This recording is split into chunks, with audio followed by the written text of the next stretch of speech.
No More Silence by Carolyn Burkholder. Copyright 2012. Page 27. April 2001. On the day we were leaving from visiting Dad and Mom, my brother and I crossed paths on the steps. He said, "Hey, Carolyn, I want to talk to you." I knew what was coming.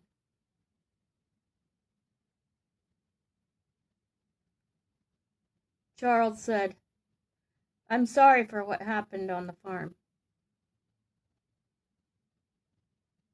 So it really did happen.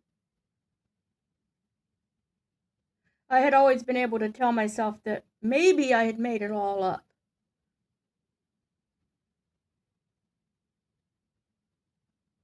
I said to him, "I don't want to talk about it, but it's okay." He asked, "Are you sure?" I said, "Yeah."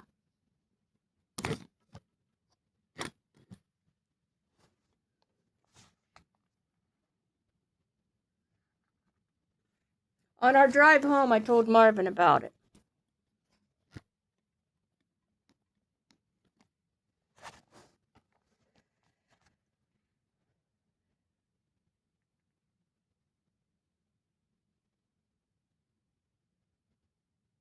Marvin phoned Charles a week later. Charles told him he had had a couple bad nights because he felt like I hadn't forgiven him because I didn't say the words, "I forgive you."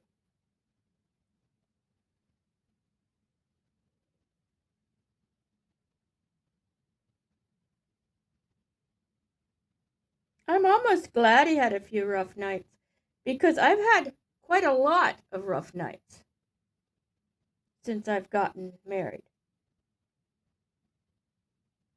When I say "that's all right," it's my own way of saying you are forgiven. I hope I never have to think about it again,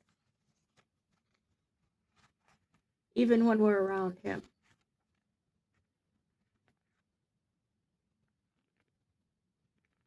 Marvin was upset with me. He thought maybe I should have said the words "you are forgiven." He told me he'd feel a little upset too. Marvin has no idea what's happening.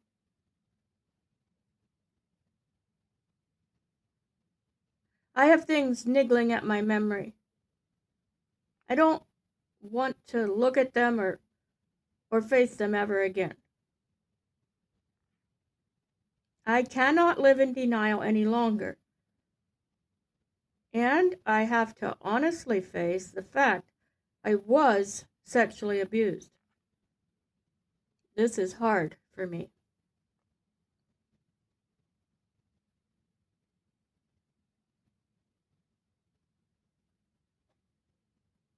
What happened on September 11, 2001 frightened me.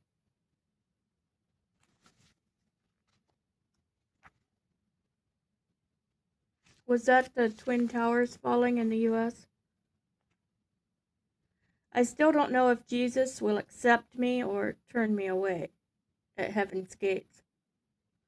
I'm scared some morning I will wake up going into Austin's room and see a puddle of pajamas in his crib. I will know he was raptured away.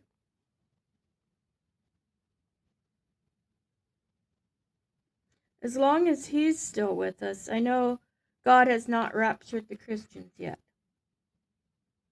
Today I couldn't find him. I tore off outside with my heart in my mouth. Where is he? As I rounded the corner of the house, I expected to see a heap of clothes. Instead, there he was, with his sipper cup and blanket. I knelt beside him and hugged him tightly, shaking and shaking. "Thank you, Jesus. Thank you. thank you that he's still here. Why can I have no peace about Judgment Day? In the Bible, Jesus says he'll be turning away people, even though they have said, Lord, I have done all these things in your name. To me, it feels like it's all chance. It depends on Jesus' mood as to whether or not he'll let you enter heaven.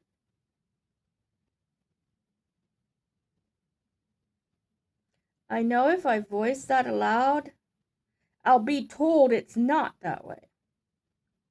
But I don't receive any answers that make me believe he does really care for me as an individual. I may as well struggle with this all on my own,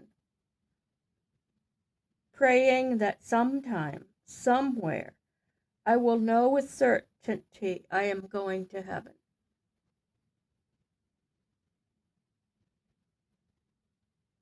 August 3, 2002. Tim and Janelle were here.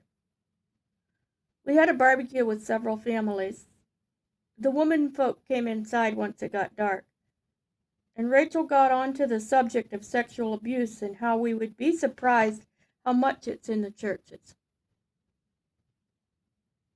I don't know what got into me, but it was almost like I had to say I was abused. I didn't give away any detail. But whatever ails me? I felt sick, like when I was little and had the stomach ulcers. What are they thinking about me now? Do they care, or are they more excited about passing on news? I don't want any pity. I wished Marvin would come into the house so I could talk to him and hear him tell me, it's all right. You're going to be okay.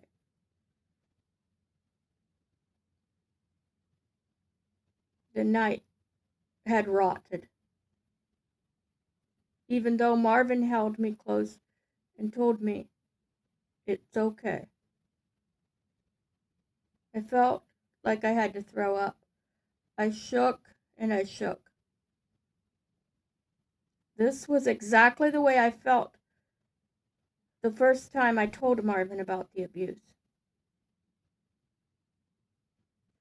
What possesses me to talk? I seriously feel worse than if I had never opened my mouth about it. What do people mean when they say it helps to talk about it? Rachel gave me a book by Dr. Dan B. Allender called The Wounded Heart. There's a workbook that goes with it. I started reading in it, but it's pretty heavy stuff. I can only get through a little bit at a time. One interesting thing was doing a survey on whether you tend to be a quote-unquote good girl, a quote-unquote party girl, or a quote-unquote tough girl type. Good girl. One, hands down. I don't like to think of myself that way, because to me a quote-unquote good girl is someone who is a weakling and does whatever the person beside her says. She says, yes, sir. No, sir. How high, sir? She has no mind of her own.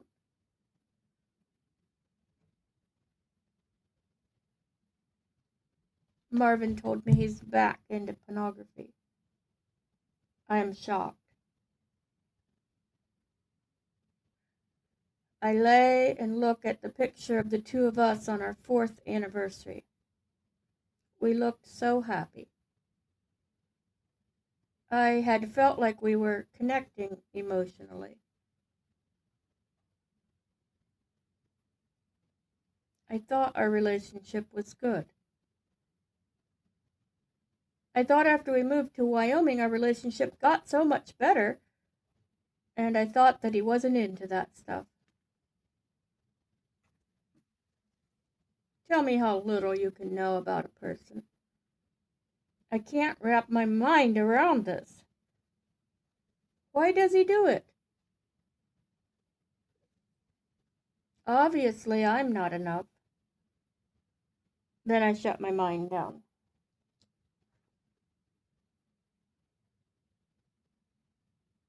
That's the only way I can still keep functioning. Why did I get married? Are there any men out there who aren't involved in it?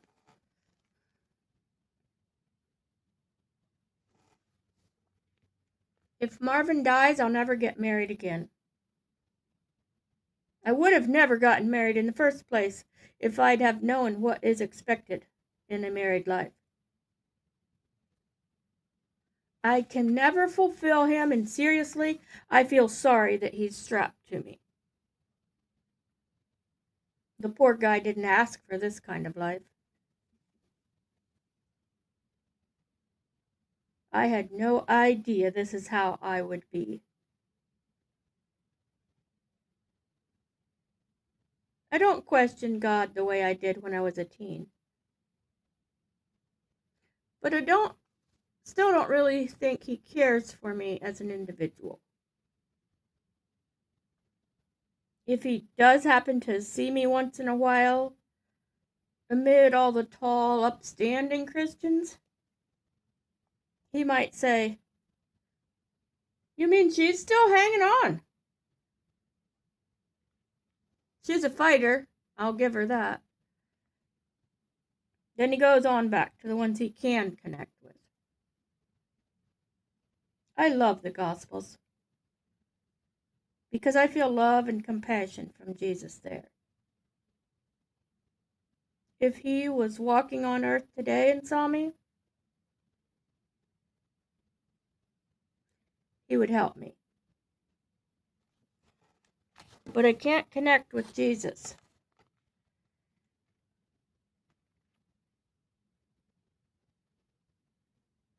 That one who's up, away up in heaven, looking down on earth with distance in his heart.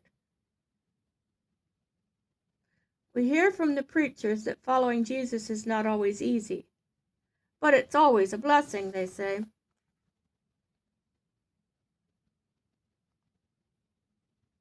Where is the blessing?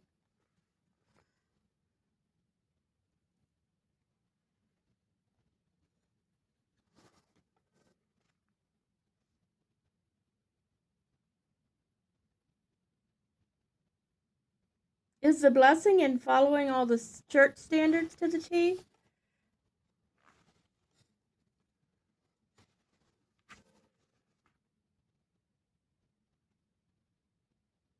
Is the blessing in degrading someone else so you're lifted up in a man's eyes? Is it in having an important position in the church?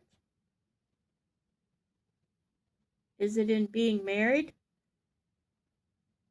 Is it by having 10 children? Is the blessing in living a double life? In my heart, I know it's none of these things.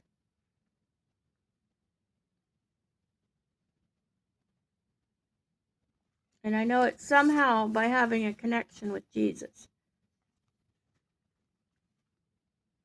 But I'm not finding answers here at church. My asking some of these questions is scary to the ministry.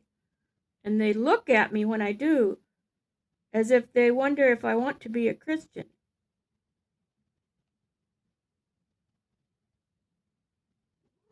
Or that I think I might know more than they do.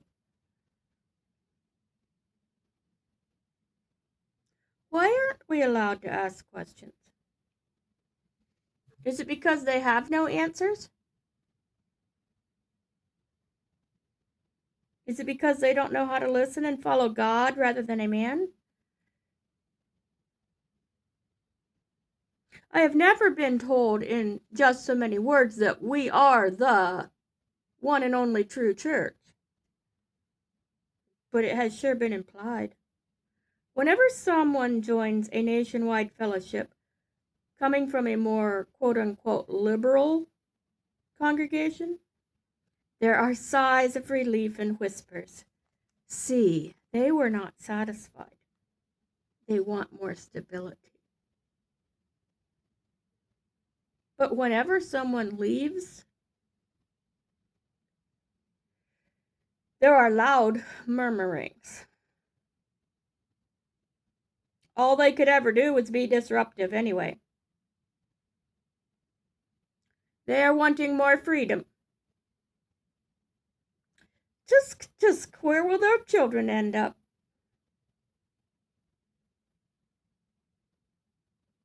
So who is it that will be in heaven? Over the pulpit, we hear it preached that there will be individuals from every nation, every tribe, every tongue, every people group. But do we live like we believe that? How will there be Eastern Pennsylvania Mennonites, Nationwide Fellowship Mennonites, Pilgrim Mennonites, Bethel Mennonites, Charity Fellowship believers, Midwest Mennonites, CMCOs, the Oregon churches, the Beachy Mennonites, the Old Order Mennonites, and Amish, all mixed together in heaven when we can't even work together here on earth?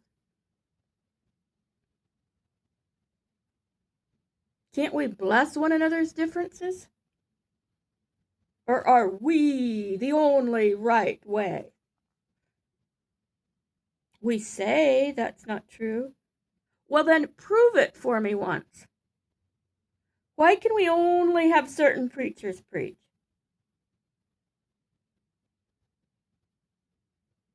Well, if we had another, there's a fellowship who would cut ties with us. Where is God in all of this? That's what I'd like to know. I never hear it asked, what would Jesus do? Or what do you think God wants us to do about this? All I hear is, what does the bishop say? Or what would a church or sister church say?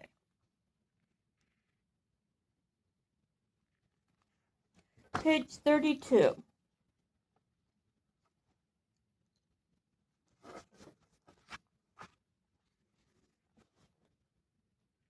March 13, 2003.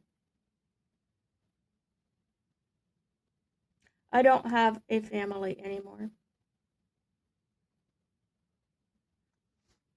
I called Gerald a couple of nights ago. He was at a friend's apartment. My gut told me things weren't good. This morning he called me and said he decided he's not going to be a Christian anymore. He's living with a girl. Oh, and he told me he still loves me. But life's just too hard. What baloney! Has life been easy for the rest of us? There were 4 of us. Now there's only 2. Will Brenda be the next one? First Suzanne left. Next Gerald.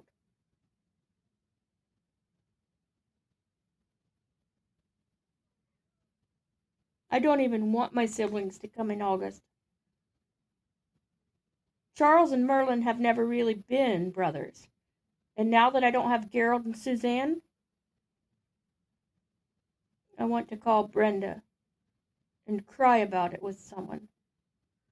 But what's the use of that? Life has no pleasure anymore. I've been having dreams about judgment.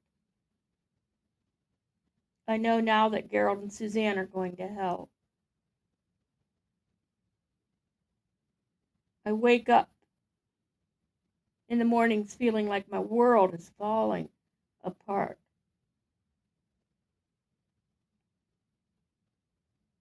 Why does God make us go through heartache like this? I wish I could curl up and go into oblivion. And here I am pregnant. Again. What am I thinking? I bawled and bawled this morning. Little Austin came and cuddled beside me, asking, "What's wrong?" The poor child. Right now I feel like I'm a walking corpse. I'm not sure if I'm dead or alive, except I'm in pain. So I guess that must mean I'm alive. I keep thinking about Gerald and wondering how he could let go of God. He's not the only one struggling here. I still have no connection with God, but I'm not willing to let go. In my heart, I think God is a better person to know than any human is to know. I know that sounds crazy, but it is how I feel right now. I can't afford to let go of him, even though there are times I would like to.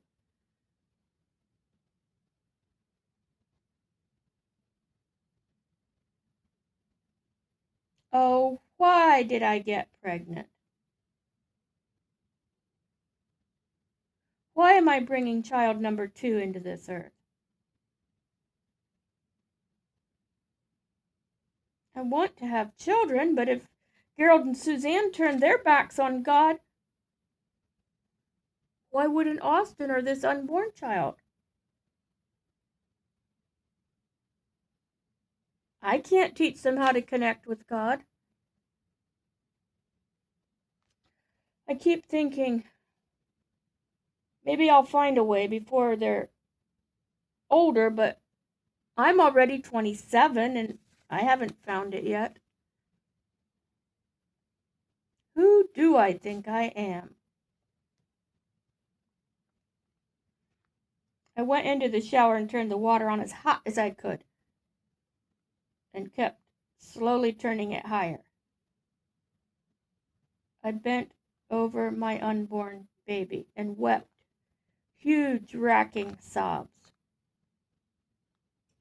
God, please take this baby.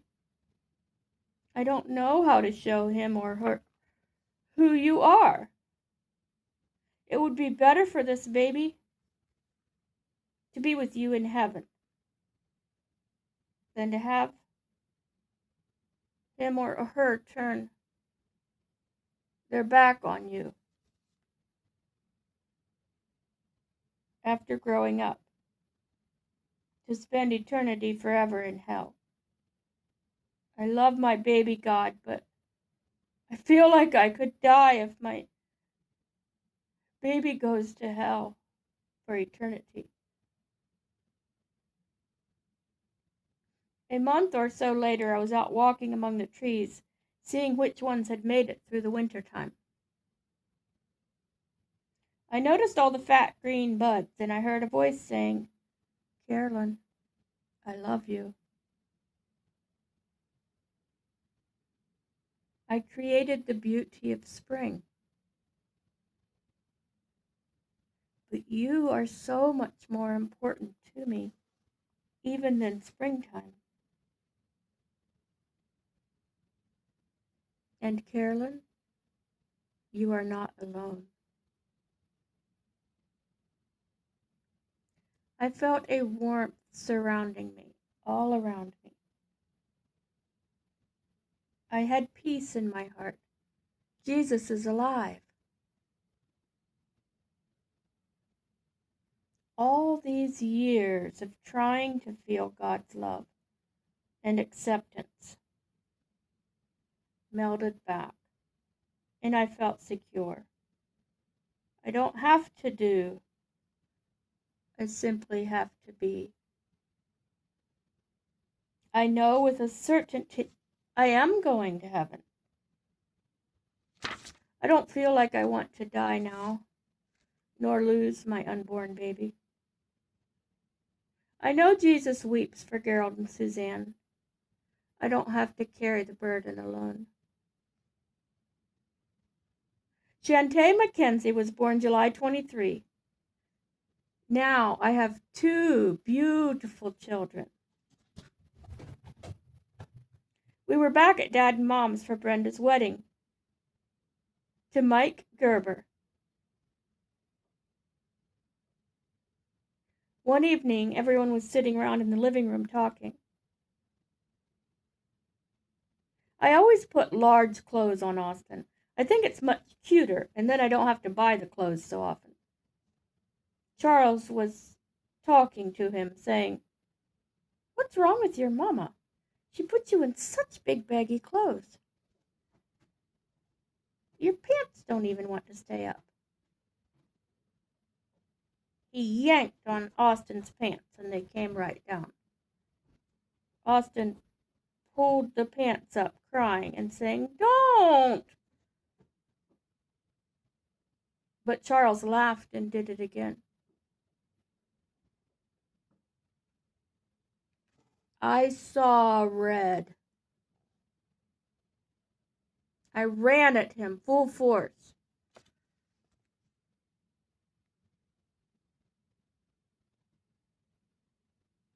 Beating Charles with my fists. He started hitting me back. Marvin got angry that my brother was hitting his wife, so he started to beat on him. I don't know how it all ended, but I was shaking and trembling, and my family stared at me as though I'd gone nuts. I knew they were thinking back that I hadn't changed since I was a teen. I knew they'd never understand what would set me off. Everyone got quiet, except Charles. He was sitting on the floor, rubbing his shoulder, saying, "She hit me. Did you see her hit me? She hit me." For the rest of the evening we carried on normally, as though nothing out of the ordinary had taken place. But I was thinking, do I still have that demon inside me? I could have killed my brother.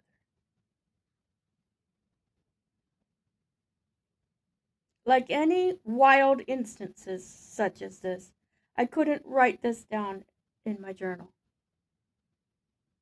I have no answers as to why I act out like this, and no one has answers for me. So I try to block it from my mind.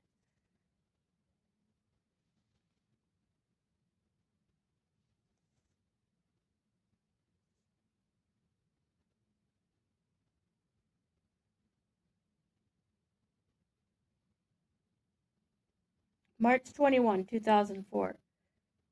I kept thinking about what my brother did to me.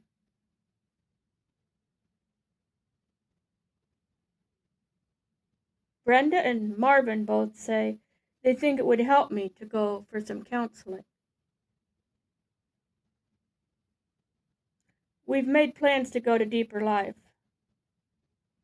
with Tim and Janelle next winter. But we need something now. I bucked it for a while, but I finally think I'm ready. Some days I can hardly believe that I consented to go for counseling. I'm glad it's almost a full year away yet. I feel scared. I'm scared they won't believe me what happened. I'm scared I won't find any more answers.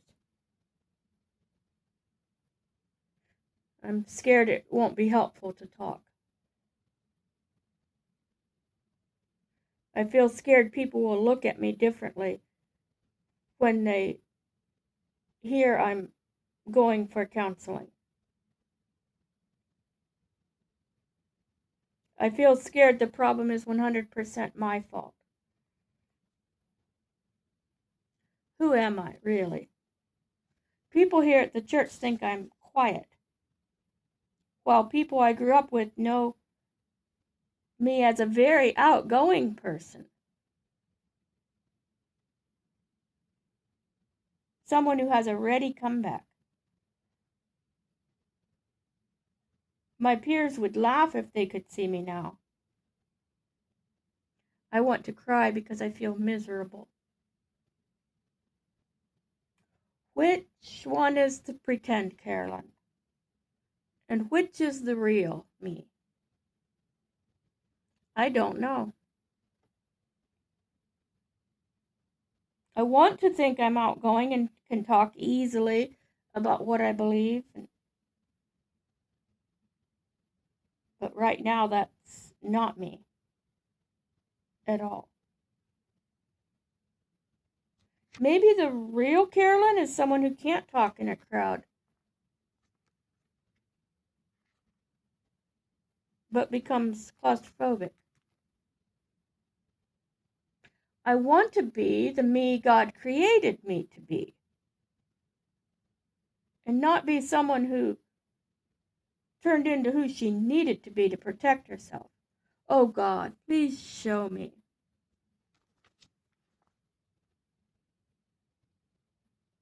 I feel in some ways I'm losing my connection with Austin. He's becoming such an angry child, and I don't know why. I know I'm not a perfect mom, but what has happened to my happy-go-lucky son? Is it because he's adjusting to a new sibling? Well-meaning people have told me we need to be more consistent and give him stability. He's 4 years old now, and he's getting punished every time he turns around. One day I told Marvin, this is it. I won't punish him anymore. All it does is makes him angrier. That's exactly what happened to me. We must find out what's going on. There are nights I lie in bed and cry because I see so much anger in Austin. I know someday he could kill Shantae. It's not from instability in his life. There's something deeper. But what is it?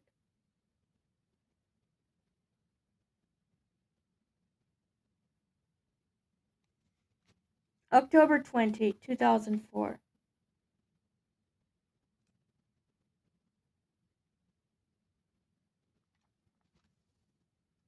Today I had a bunch of ladies over to work on scrapbooking together. I told them I had been sexually abused. Help! Pretty soon the whole church will know. Do you think that's part of the healing process, maybe? I feel like Marvin and I are connecting more. We spent 2 days together in the Estes Park in Colorado for our 6th anniversary. We had a wonderful time together. I feel so secure in God's love. I know now if I was the only person on the face of this earth, Jesus would have died for me alone. I'm very glad I married Marvin. Either he has changed or I have, but I don't feel threatened by him anymore. I don't feel like he's walking on ahead trying to pull me along. We're walking side by side as best friends now. Page 37, January 2005. We are at Deeper Life in Ohio. We left all the children with Mike and Brenda. The apartments and the counseling center are attached to their church. They were having a church service when we arrived. I felt like there was all kinds of eyes peering out the windows, looking at the new bunch of nutcases. Tim parked beside us. I asked him how he'd ever roped us in to coming to this jail. He just chuckled. We all were feeling like fish out of water. So we took off again and viewed the countryside until everyone was gone. When we came back, we sat around and talked in the common area. January 10, 2005. Here we are.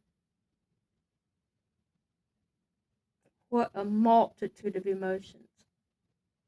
When we woke up this morning, I was wondering why we had ever come. I felt worried because our counselor looks like he's way too young. He asked everything from A to Z, and I just knew he would ask if either of us were sexually abused. He did. He wondered why it is I blank out. He wondered where I escaped to in my mind. I don't know. I want to hold my head because there's so much pressure. It's as if everything is trying to come out of this narrow hole and it's all pushing and shoving. So I just shut down. One thing that was truly a release was realizing I was rebellious because of what my brother was doing to me, not because I was a devil child. The abuse made me hate myself. I didn't want to be the way I was, intentionally, purposefully. After lunch, we listened to some tapes. A couple of things stood out in the teachings. The way you're introduced to anything sexual is the way you view it from then on.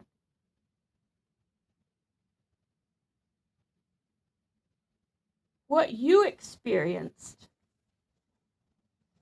is reproduced or can be, at times, reproduced in your children.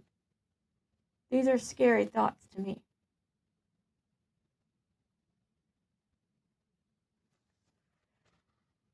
January 11, 2005, the next day.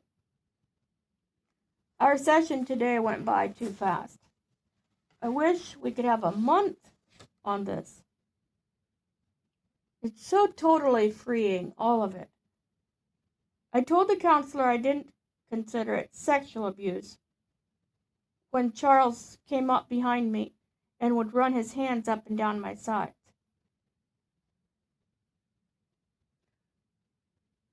The counselor asked if it would have been okay if Merlin or Gerald had done it instead.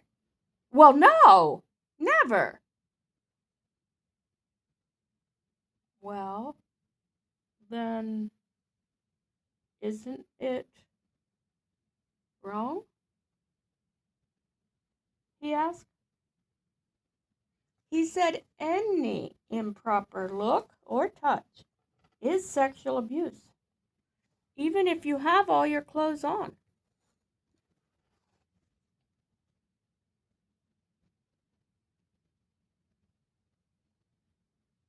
When I sat down and looked at myself, I was surprised at what I'd put up with or allowed to happen to my body. That afternoon, we were given worksheets and listened to more tapes. Some of it talked about the dynamics of abuse and how we try and act like it was really nothing, not so bad. We might say, we messed around together, or it's all in the past under the blood. Or sometimes we say, why would anyone want to dig up the painful past? Sandra Wilson has said the quote, hurt people hurt people.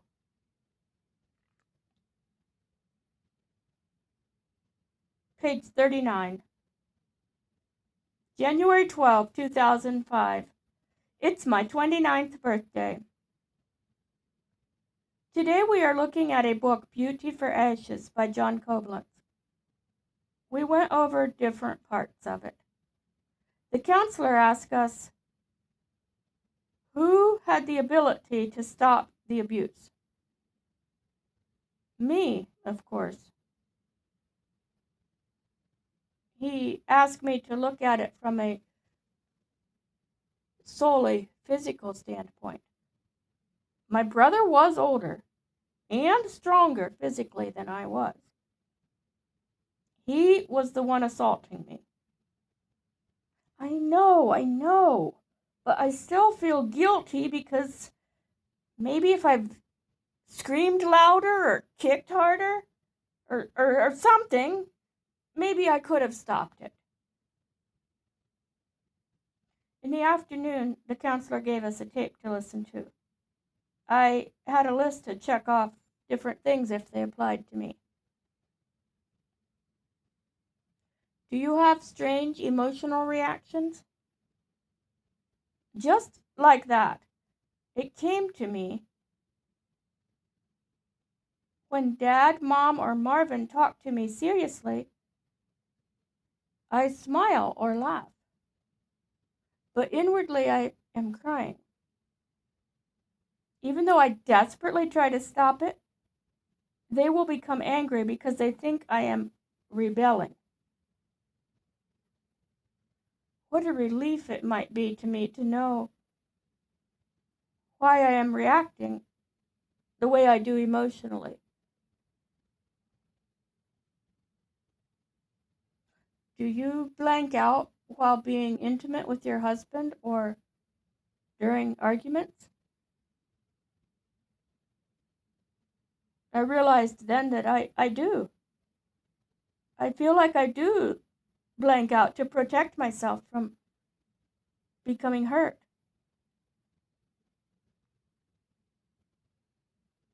January 13, 2005. Today we went over an exercise on how much I enjoy being a female. I hate it. Women are overly emotional.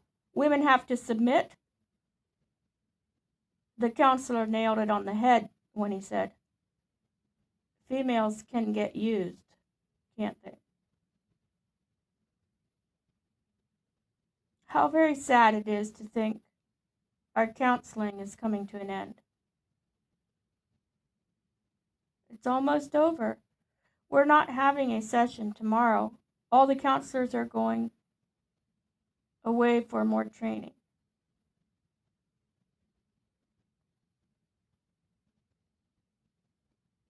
January 14, 2005.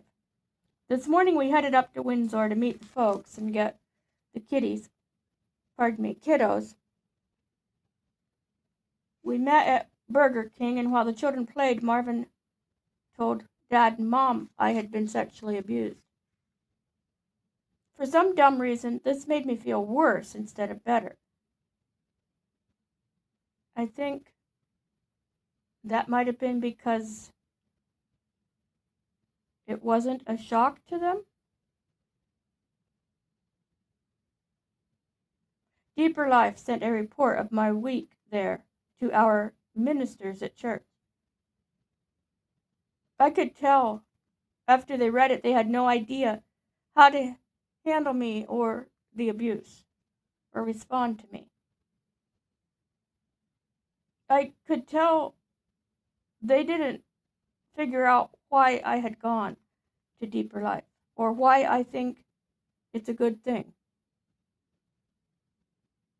They acted very uncomfortable with the whole issue. So we didn't bring it up. Finally, we're working on an adoption. I'd picked up some brochures at the library on the Wyoming Children's Society back when I was pregnant with Shantae. Now it's April 2005.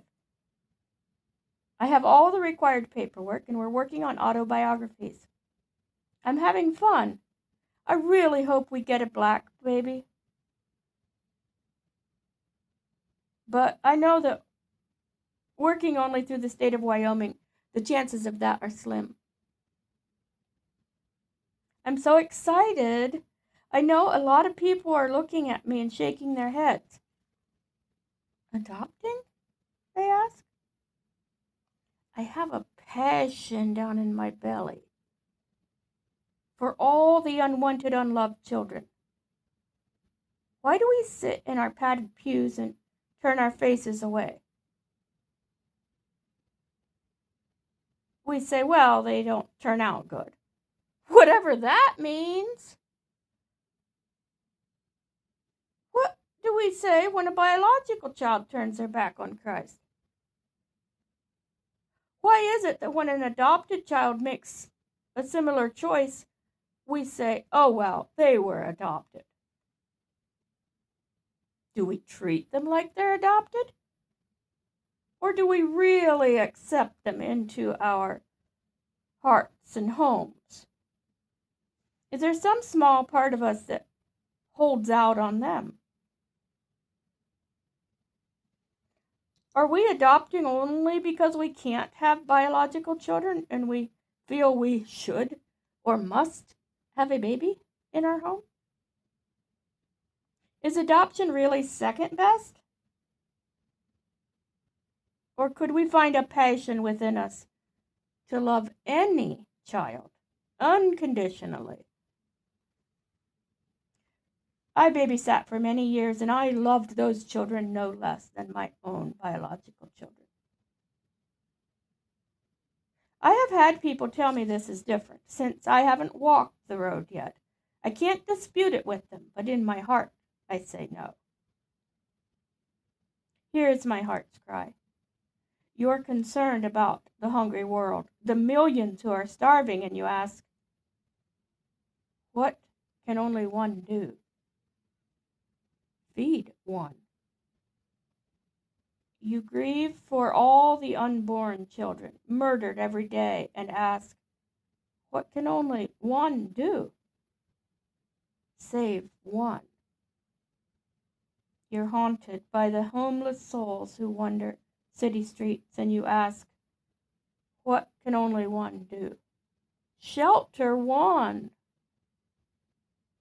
You weep for those who suffer pain, disease, and hopelessness.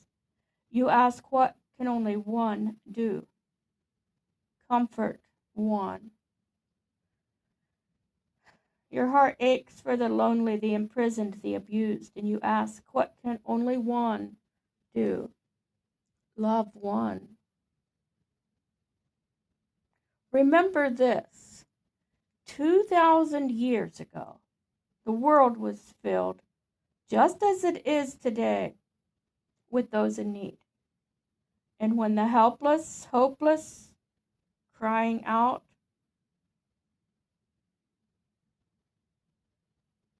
to me for mercy, I sent a Savior. Hope began with only one. Used by permission of Abbey Press and St. Meinrad.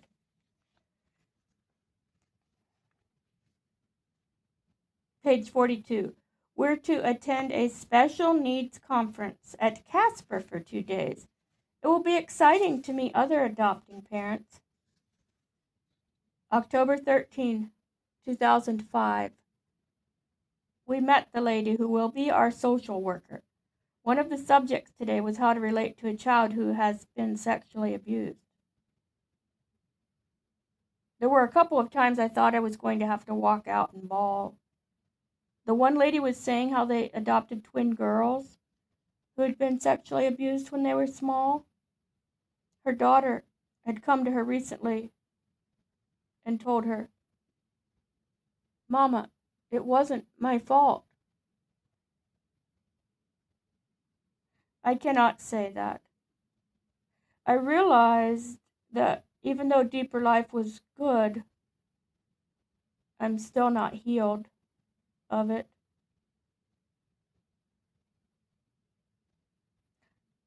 Months ago, James Mast had given Marvin a number to get some counseling through Focus on the Family.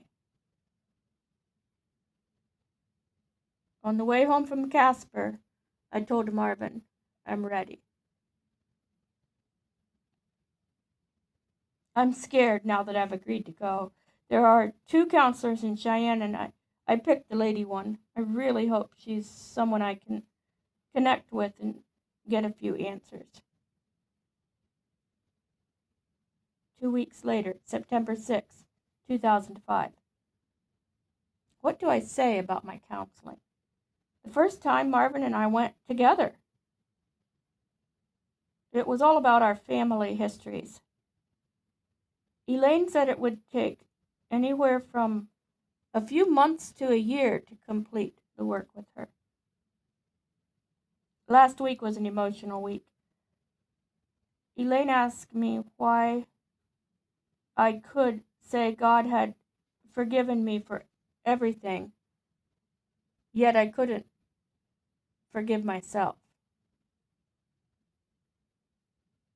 I told her I know I'm supposed to think that, but just telling myself 100 times a day over and over, "You must forgive yourself, you have to forgive yourself," doesn't magically make that happen.